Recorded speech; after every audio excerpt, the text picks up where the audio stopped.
안녕하세요. 업데이트온입니다. 여러분, 오늘은 점점 더 교묘해지고 다양한 방법으로 피해를 입히는 피싱 사기에 대해 이야기해보려고 합니다. 특히 연말이 되면 이런 사기가 더욱 극성을 부리며 중장년층뿐만 아니라 2030대도 속수무책으로 당하는 사례가 급증하고 있습니다. 어쩌면 여러분도 이미 이 범죄에 노출되어 있을지도 모릅니다. 그래서 오늘 영상에서는 피싱 사기의 대표적인 수법과 이를 예방하는 방법까지 자세히 알려드리겠습니다. 지금부터 집중해서 들어주세요.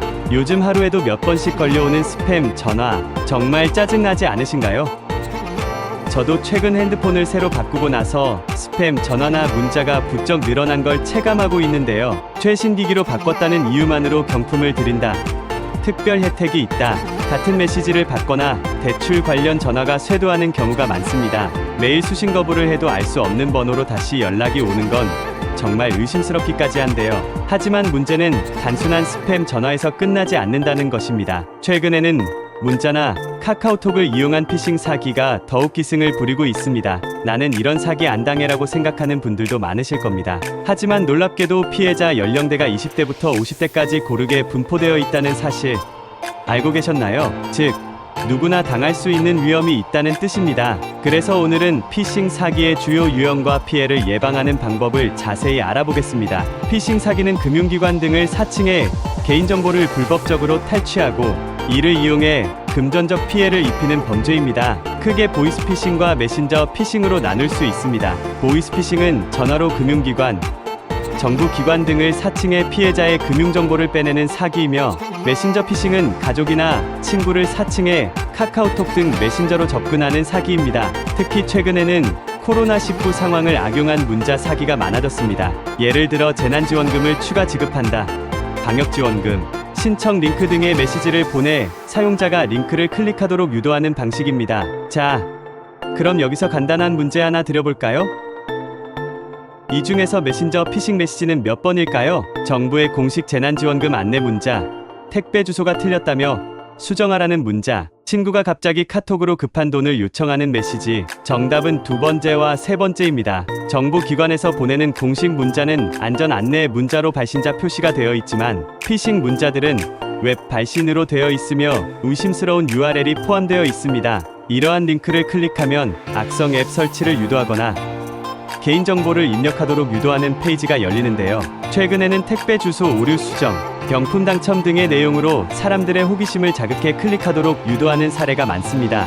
여기서 중요한 점은 한 번이라도 URL을 클릭하면 스마트폰이 원격 조종당할 수 있다는 것입니다. 여러분의 사진, 금융정보, 연락처 등이 모두 유출될 수 있기 때문에 절대 클릭하지 않도록 주의해야 합니다. 메신저 피싱은 지인의 계정을 도용하거나 사칭하여 접근하는 방식입니다. 대부분 핸드폰이 고장나서 다른 기기로 연락해라는 말로 시작합니다. 핸드폰 액정이 깨졌다고 하며 다른 기기에서 연락했다고 주장하고, 갑자기 급한 일이 생겼다며 돈을 보내달라고 요청하며, 전화 통화는 어렵다고 하며 계속 문자로 대화를 유도하고, 본인이 아닌 다른 사람의 계좌로 송금을 요청하며 빨리 보내달라며 독촉하고 돈을 받은 후 잠적하는 방식으로 이루어집니다. 이처럼 다급한 상황을 연출하면서 송금을 유도하는 것이 특징인데요. 최근에는 문자 피싱과 결합된 형태도 등장하고 있습니다. 예를 들면 먼저 문자 피싱으로 악성 앱을 설치하게 하고 이후 개인 정보를 탈취한 뒤 실제 가족이나 친구처럼 가장하여 메신저 피싱을 시도하는 것입니다. 상대방이 내 지인처럼 행동하기 때문에 알고도 당하는 경우가 많습니다. 그렇다면 이런 피싱 사기에서 어떻게 벗어날 수 있을까요?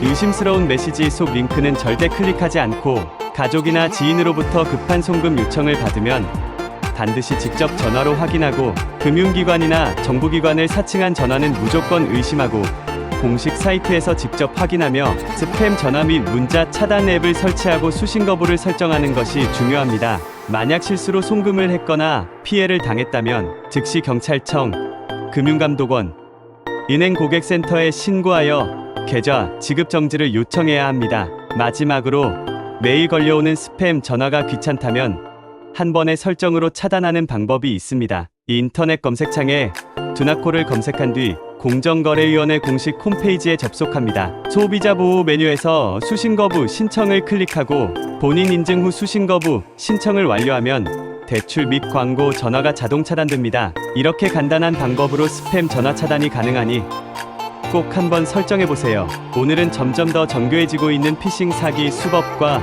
예방 방법에 대해 알아봤습니다. 사기범들은 우리가 방심하는 순간을 노려 교묘한 방법으로 접근합니다. 그러니 항상 경각심을 갖고 수상한 연락이 오면 한 번 더 확인하는 습관을 들이는 것이 중요합니다. 그리고 마지막으로 한 가지 궁금한 점이 남습니다. 우리의 전화번호는 도대체 어디서 유출된 걸까요? 개인정보 보호가 더욱 중요한 시대입니다. 우리 모두 각별히 조심하면서 건강한 일상 보내시길 바랍니다. 지금까지 업데이트온이었습니다. 오늘 정보가 도움이 되셨다면 구독과 좋아요 꼭 부탁드릴게요. 앞으로도 변화하는 사회 이슈와 실생활 팁을 빠르게 전해드리겠습니다. 시청해주셔서 감사합니다.